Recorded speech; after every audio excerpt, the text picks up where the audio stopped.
Hello and welcome to Top Secret TV. My name is David Becker.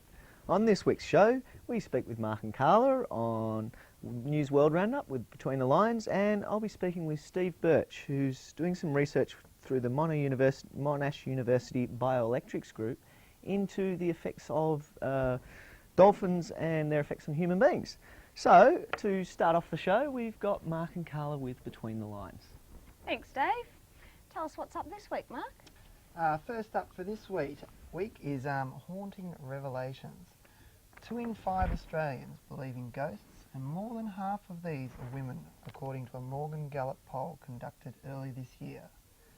In research indicated that Australians are highly sceptical and distrust of the government. 50% of those surveyed believe that there is a substitute for petrol which is being suppressed. A lot of people would say this is water. I personally have seen the odd little video on water-powered cars, but I don't think you'll be seeing it on television very quickly. No, not at all. Also in the survey, 4 in 5, that's 80% of the response believe that there are powers in the mind undiscovered in current science. 25% have consulted a fortune teller. 30% believe that suppressed information is being worked upon by the government in the trade of body parts. That's an ugly one. And 75% believe in God, and only 1/3 in the devil and hell. I wonder what that where that leaves the skeptics with all those percentages. There's a lot of beliefs out there, isn't there? There are more than 100%, I'm sure. Well, listen to this one. Discovery backs asteroid theory. Scientists now say they have proof that an asteroid wiped out the world's dinosaur population. Dr. Richard Norris and a team of geoscientists spent 5 weeks drilling a core sample in the Atlantic Ocean off the Florida coast and discovered that an asteroid of about 20 kilometres in diameter hit the Earth more than 65 million years ago, causing the mass extinction. Now, while this is good news for the scientists, because they've found out, they think they found out why dinosaurs sort of disappeared, it's not really good for us if you think about it, because they say there's about 100 million objects out there still, some of which could have our name on them. And I mean, we don't know exactly when.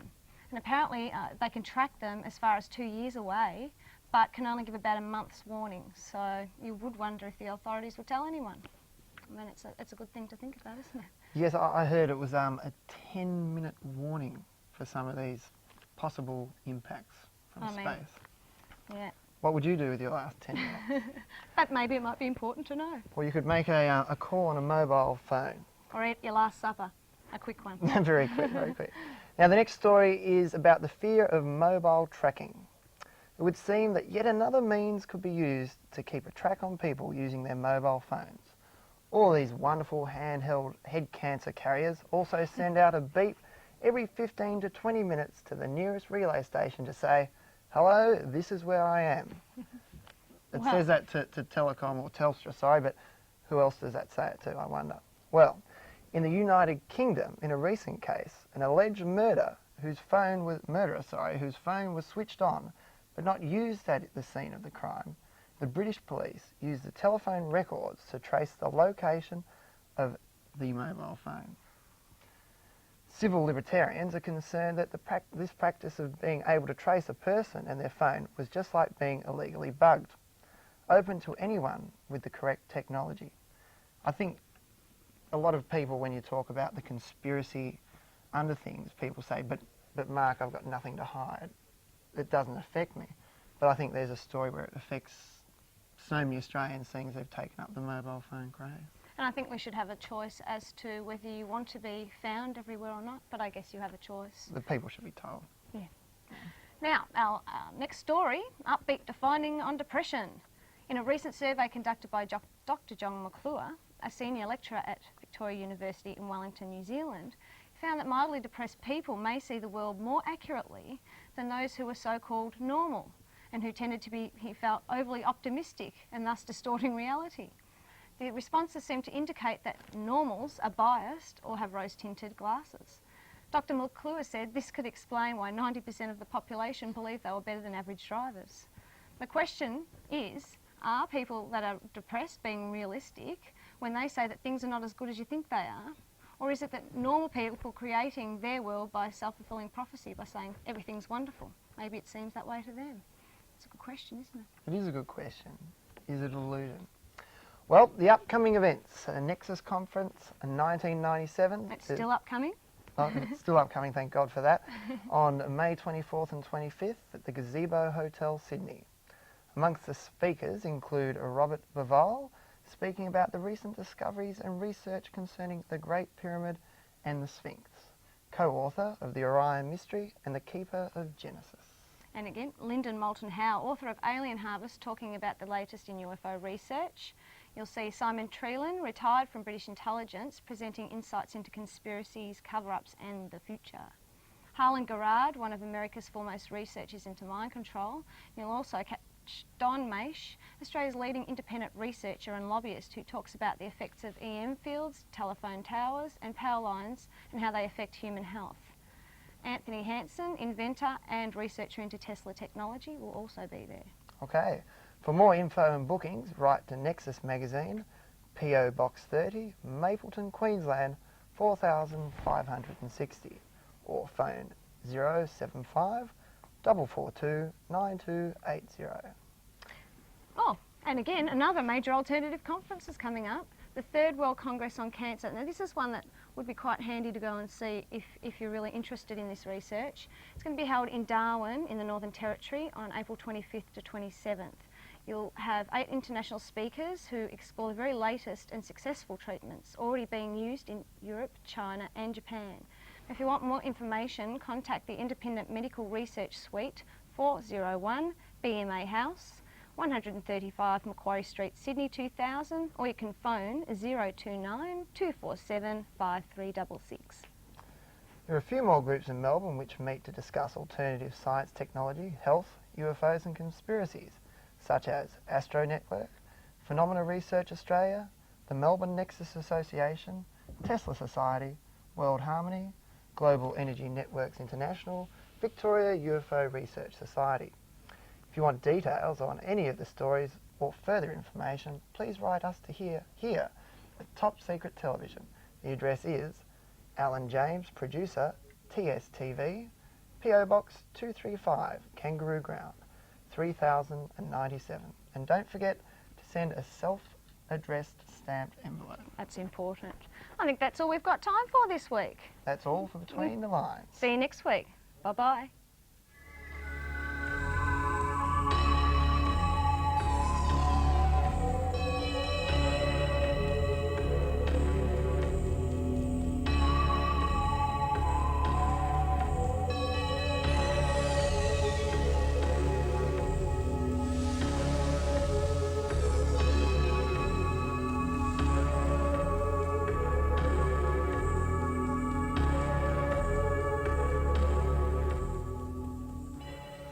Okay, welcome back.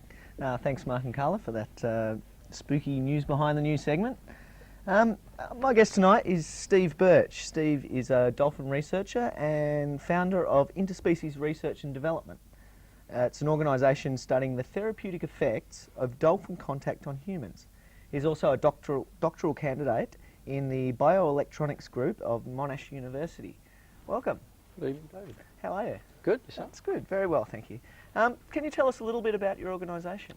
Well, Interspecies is an affiliation of worldwide researchers who are interested in researching further the therapeutic effects of dolphin contact. So we have contacts in Hawaii and in the United Kingdom.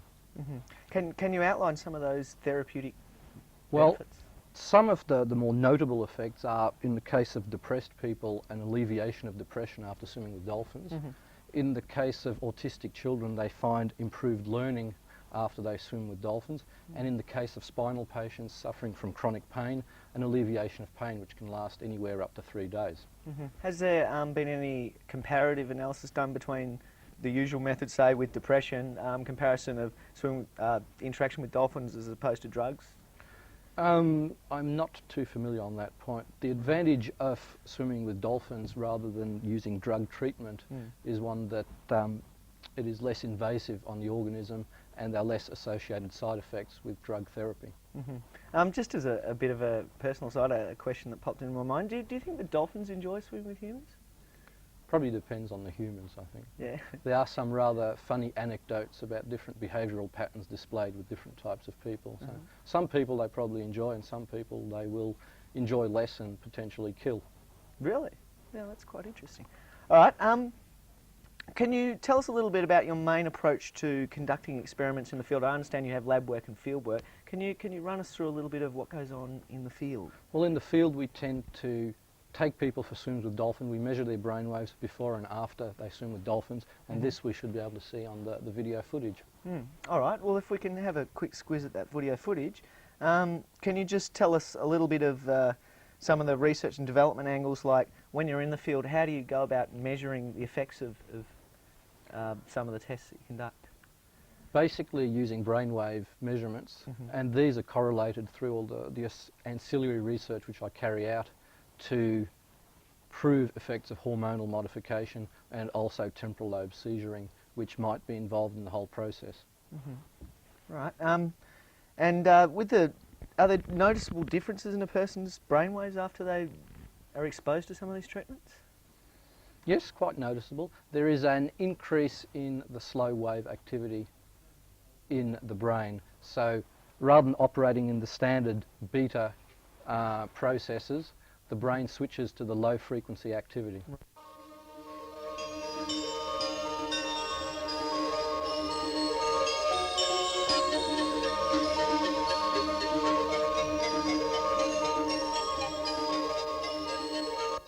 Sorrento, home of the wild dolphin.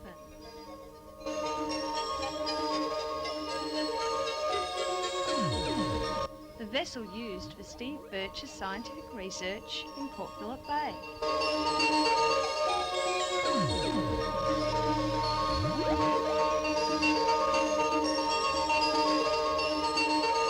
Skipper of the Wild Dolphin, Dave Ferguson, has been running dolphin tours for several years, helped out by his son, Mark.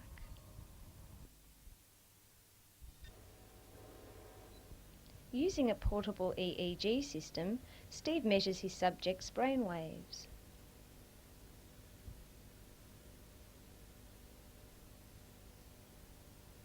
Electrodes are attached over the temporal lobes.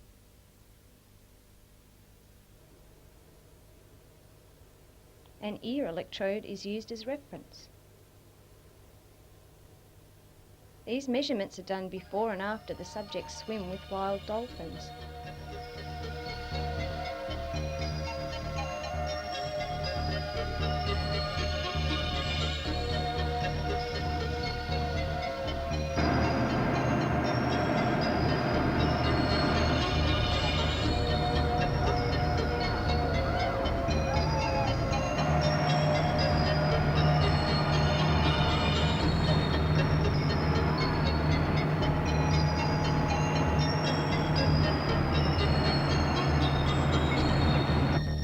Hydrophone, or underwater microphone, is lowered overboard before an interaction with the dolphins.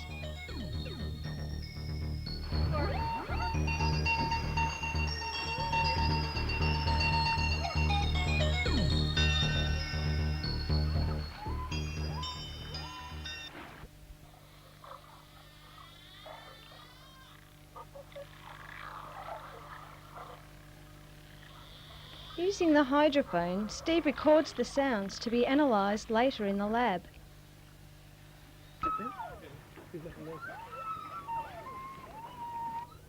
Mark and Rose try to duplicate high-frequency dolphin sounds to attract their attention.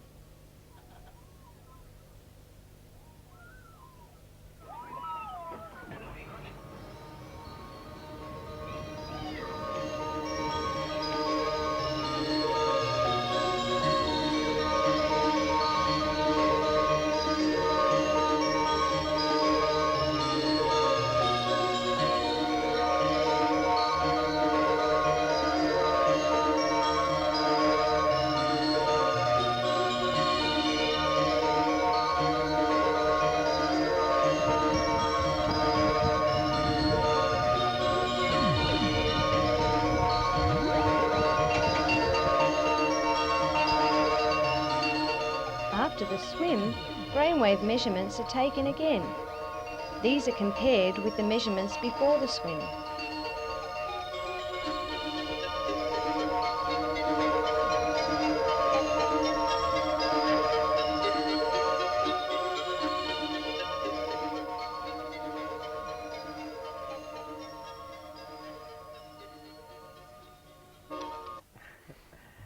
As we were speaking before the video sequence, we were talking about brainwaves.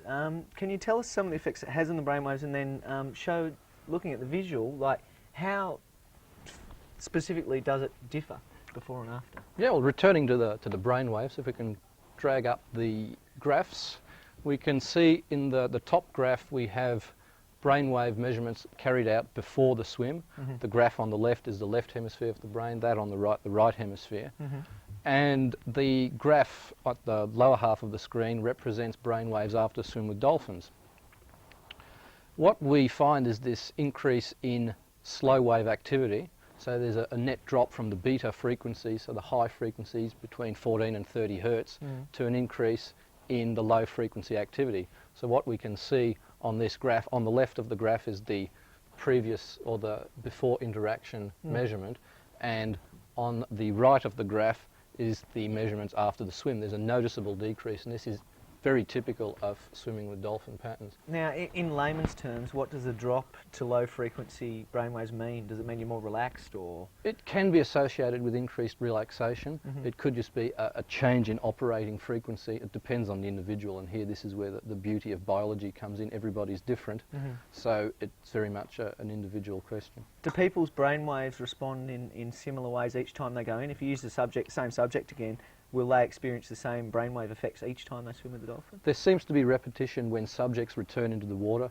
Also, when different subjects go into the water and have a successful interaction with dolphins, these similar patterns are displayed.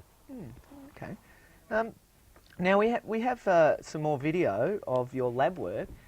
If we just take that video, can you just run us through what actually goes on in your lab? Yeah, well, in the lab, what we try and do is to replicate the effects of swimming with dolphins. This is using the VR units. We play back dolphin footage. We're also developing methods of applying transcranial magnetic stimulation. What's that? Which is applying magnetic fields to different areas of the brain to elicit particular responses, which we're trying to use to mimic the effects of swimming with dolphins. If we return to the video at some point, we'll see actually a viewpoint of the inside of the goggles and what the subject sees, which will be a lovely bit of dolphin footage, which we don't quite Is this yet. true 3D? This, unfortunately, is just monoscopic because it's basically using a simple system. However, we're looking at developing bigger and better systems. So this is a close-up looking into the goggles, and the net effect of using these goggles is a more immersive experience as compared to watching a video screen.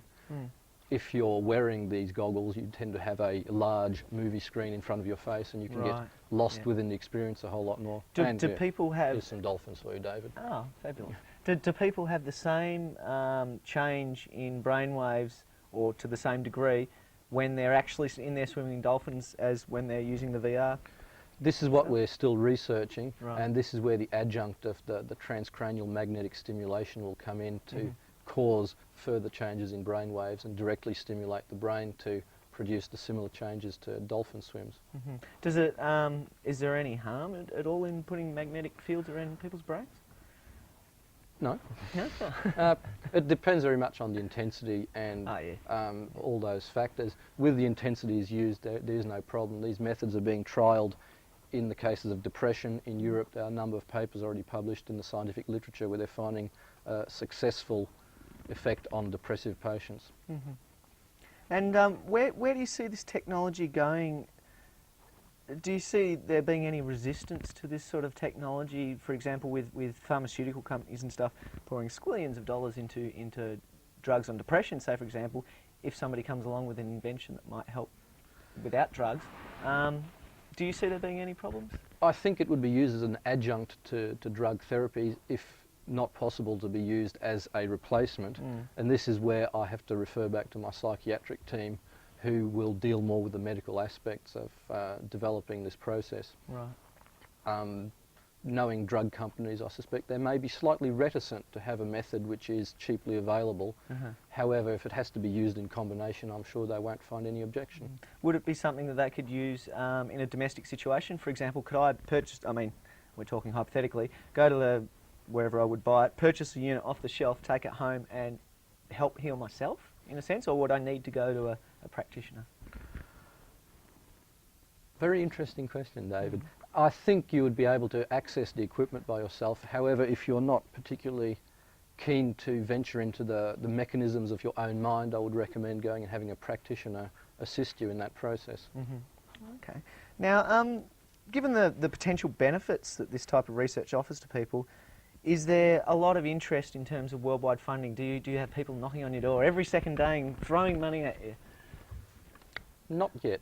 Well, Australia is a clever country, Dave, and that, indeed. well, that means that, well, a number of decades, let's say a decade, we're probably a decade behind the times. In the US, there's a lot of interest in this research and in applications of this research, and we've just got to deal with the time lag which exists between the northern and the southern hemisphere. Is there any way of measuring a dolphin's brainwaves? There is some ways of doing so. I haven't looked into them. It involves restraining them, and that's some of the aspects of animal husbandry which I'm not too keen to get into for ethical reasons.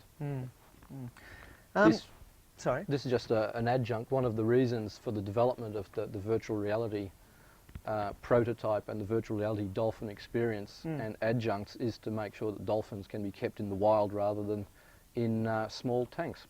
The advantage of keeping them in the wild is that we can fish them more readily. Would this system be applicable for other areas where people are looking at, say, behaviour of dolphins and stuff like that? If you were to put underwater cameras hooked up to these systems, you would probably be able to use them in that fashion, yes. And are you working in conjunction with software developers or something in order to turn the camera images into something that can be played through a headset? Or is that something you just do in-house?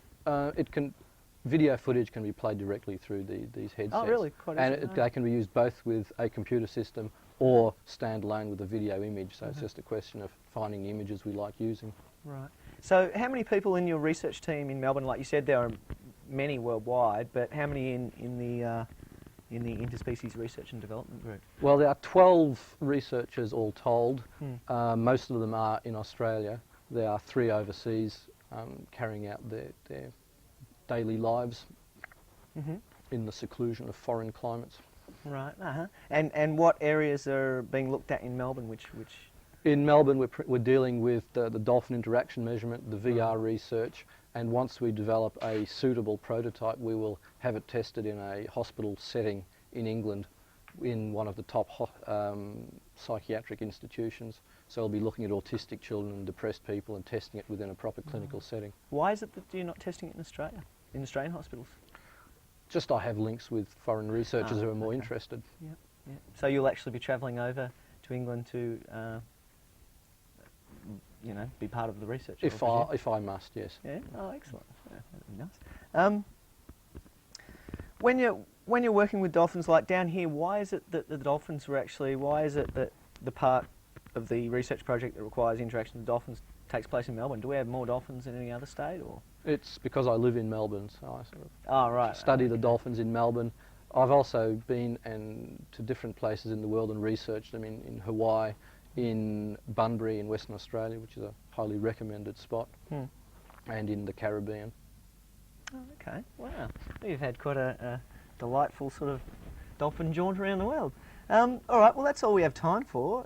Thanks very much for coming in. You got any last comments you want to say before you wind up? All right. Well, thanks very much, Steve. Thank you. Okay. All right. Well, if you want to get in contact with Steve, it's Interspecies Research and Development is the name of the group. You can contact them through PO Box 198 Garden Vale, 3185 Victoria. So that's all we have time for this week. Next week, Ray speaks with veterinary science person who is using complementary medicine techniques on pets. So that's a very interesting story. And we'll also be looking at a new internal combustion engine. So catch up with us next week, but until then, good night.